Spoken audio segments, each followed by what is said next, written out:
I just looked at the MVP market. Fellas, pool your money together. Go over to Sigma Derby. Ask them if they'd like to donate the 27 cents they won on the last race, because plus 160 on Jokic. First off, here's the reason why. After what happened in the postseason last year, and after the voters gave the MVP to Embiid, they were very embarrassed with themselves. Like, what a sham. Embiid over Jokic, because they didn't want to go Jokic 3 in a row. So they're going to make good. They're going to make good. He's by far, and the MVP is often just built by perception. Like, the MVP is given out like Dan Campbell's Coach of the Year is given out. They decide on it, and then you really have to change their mind. Well, and it got with the way that Jokic played, yes. What's that? Remember, it got manipulated last year. There was like a whole press tour of people hammering Jokic that tried to, flip the narrative. Yeah, they were just bored because he had won 2 straight. So they're going to make up for it this year. Jokic goes on and comes out of winning a championship as the unquestioned best player on the planet. Plus 160, stealing money. He's going to win the MVP. Is it? You guys disagree? No, I don't, because it's funny you mentioned that, Patrick. I saw a 120 elsewhere, and I still thought it was a pretty good bet. I said, who's going to beat him out? The only thing that stops the Joker is injury, and he would have to miss, in my estimation, more than 20 games. If he plays 60 games, he's still winning the MVP. Hold on, Dustin. He's almost close to averaging a triple-double. The Denver Nuggets are still playing great basketball. I mean, Patrick said it best. When you go back to that NBA Finals last year, because it's Denver, they're never going to get the credit they deserve. This is a team that went 16-4 in the postseason. They brought out the brooms against LeBron James. This was a tremendous run, and they've done now this year, the work that they've done so far has been without Jamal Murray. The Joker the amount of mea culpas that were done, sorry if I interrupted, you're good. But the amount of mea culpas that were done from voters that I heard after they voted for Embiid. Remember, because it's voted on prior to the this isn't something that happens after the postseason run. So it's a regular season award. The amount of that Embiid thing are bad that was done because Jokic by far and away came out of the postseason as the best player on the planet. I felt. Now you disagree, big guy? I don't think it's a lock. Embiid's season is crazy. He's having another monster year. Chance. Jokic has missed some time, and he's 7-1. I'm not betting either right now. I think it's pretty close. I just texted, so Amal agrees with me. I think Dustin is playing devil's advocate here. I just texted Samit. She said, if he's healthy, you're not going to get a better number. I might just pay PayPal's money. The reason PayPal's great is you can send any amount. I might just send you like $5,000 right now to put it on Jokic winning the MVP at plus 165. I'm betting if he stays healthy. Because NBA bettors, those that vote for the MVP, are so embarrassed they gave it to Embiid last year. Right now, your second betting favorite is Doncic. Pardon me, they kind of sound the same. At 4.5-1, you've got 10-1 on Tatum. You've got 7-1 on Embiid. They already gave the cursory one to Embiid. He's not winning it again. And Jokic, it's a popularity award.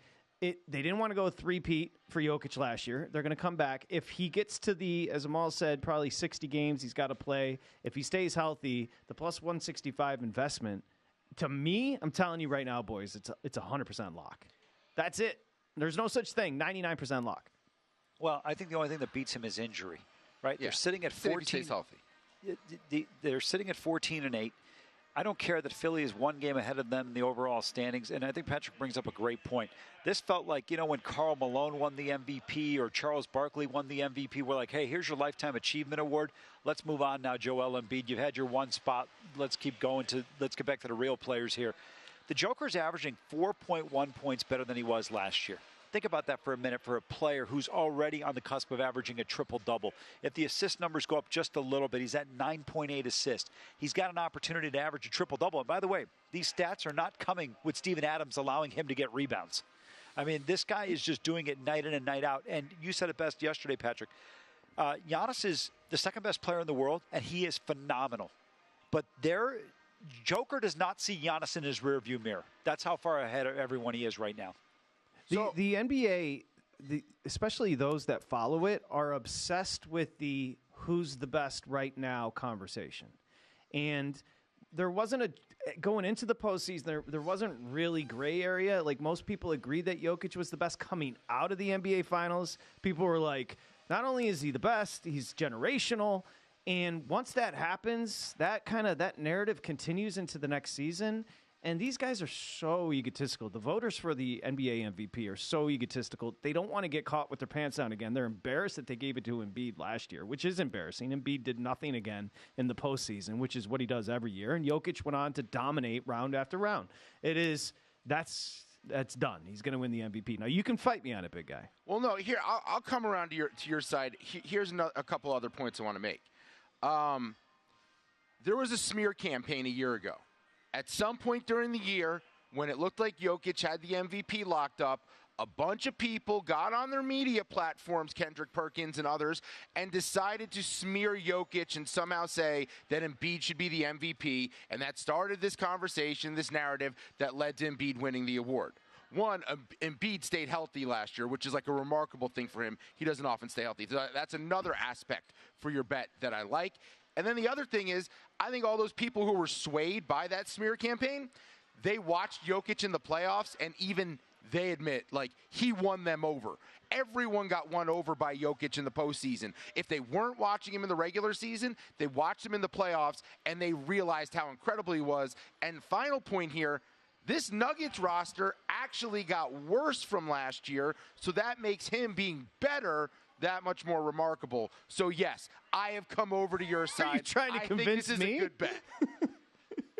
Well, Perkins is very entertaining. Perkins does like a broadcast with a big red nose on his face. I mean, he's just trying to get people to react. He's fun. That's what Perkins is doing. He's fun. But, you look at the stats last year, and the reason I want to stay on this for a second is people will go, well, this last year was announced on May 2nd, 2023. So you're going to be in it for 5 months. Fine, no big deal. People are like, I don't want to time my money. Well, if you've got an opportunity to lay X amount of dollars and get 160% on your money, and this is one of the safest bets out there at this point in time. You're not competing against anybody else. You're competing against injury. That's the only point of contention you have. And last year, Joel Embiid played in 66 games. So we already have a precedent set in terms of what the expectation level is for the Joker. If he's in the mid-60s, he's going to be the MVP. Also, learn from my mistakes. There was a phone call with Amal Shaw that occurred in the spring, summer, where I said, Amal, Ronald Acuna Jr. is minus 135 to win the NL MVP. He's going to go 40 and 70 this year. There isn't a scenario outside of getting hurt where he doesn't win this award. I did not bet it. Amal went and bet it. You could wake up 3 days from now and Joker could be minus 120. And then all of a sudden the price could get so big that you can't ever bet it. So learn from my mistakes. If that's where you're getting the tingle, you got to act on it. By the way, real quick update. Westgate right now, Joker, even money. Yeah, my point is wanting to make this bet is when I looked for the Halliburton number, which, by the way, is 25 to 1, I expected like minus 120 on Jokic. So that's the only reason I was like, wait, I think I have to bet this. These plus 165, why is the pricing this way? The only answer is because we're still just less than 20 games in. That's it. It's going to continue to shorten. He's not going to. His play isn't going to dissipate. His play's not going to go down. Let's handicap you for a second. You don't tend to mess with futures often, so the fact that you want to means you really like it. Yeah, 100. I'm going to send you the money. The only issue we're going to have is trusting you to go to your bank or whatever and put the bet down. Well, no, because I'm going to do it on the app. This is not an investment. This is putting money aside and just watching it grow until I get paid. Yeah, no, I'm going to put it on the app because I don't want to hold the physical. I don't want to hold the ticket for it. That's smart, so you don't lose. You're going to PayPal me. I'm going to PayPal it from the PayPal into my account for Circa, and we're going to do it that way. No, this is just it's my Jokic crypto bull run. I'm giving you the money. I know I'm about to enter a bull market, which is him winning the MVP in 7 months from now, and then you pay me back, and I'll leave you with. I don't know. I'll give you like $60. Yeah, that's cool with me. That's worth it. I agree, right? Like, you're not doing much. You just put the transaction. I click a couple buttons. But I'll say this, not even 7 months, because that's why I looked at the announcement date from last year. It was May 2nd, so plus or minus 4 or 5 days. You also know. No, but the problem is you got to wait, right? Like, until they... You know, because I've had a lot of these futures where I've started spending the money before the ticket cashes. Yeah, too. so, I mean, but... The reason why I think this is such a good bet, we talked about this. There's so many times on the futures market they don't adjust it enough, And then to me, when I look at it right now, I don't know where you're at, Patrick, but he should be about minus 150 to minus 175. Joel Embiid is not winning this thing. Jason Tatum's on a team with too many other guys. Yeah. They've got too many pieces there. Giannis is tremendous, but again, Dame is right there as well. The Joker has done it so far in 22 games. I'd have to look. I forgot how many games Jamal Murray has missed so far this year. That helps the case as well. That only strengthens his case. It, again, wouldn't stress me at all. I guess waiting for it. When I'm talking about futures, it's really just about that liquid cash. Could I make more now or over the extended time until I get paid? Could I use that money to make more now or profit more now? That's really what it comes down to. I'll send it to you. I mean, plus 165. He is not losing. Who had even money? Westgate. Yeah. The only 65-cent difference is huge when you're betting a substantial amount of money, obviously. Visit VSiN.com to get current odds, listen for free, find showtimes, and download VSiN sports betting podcasts.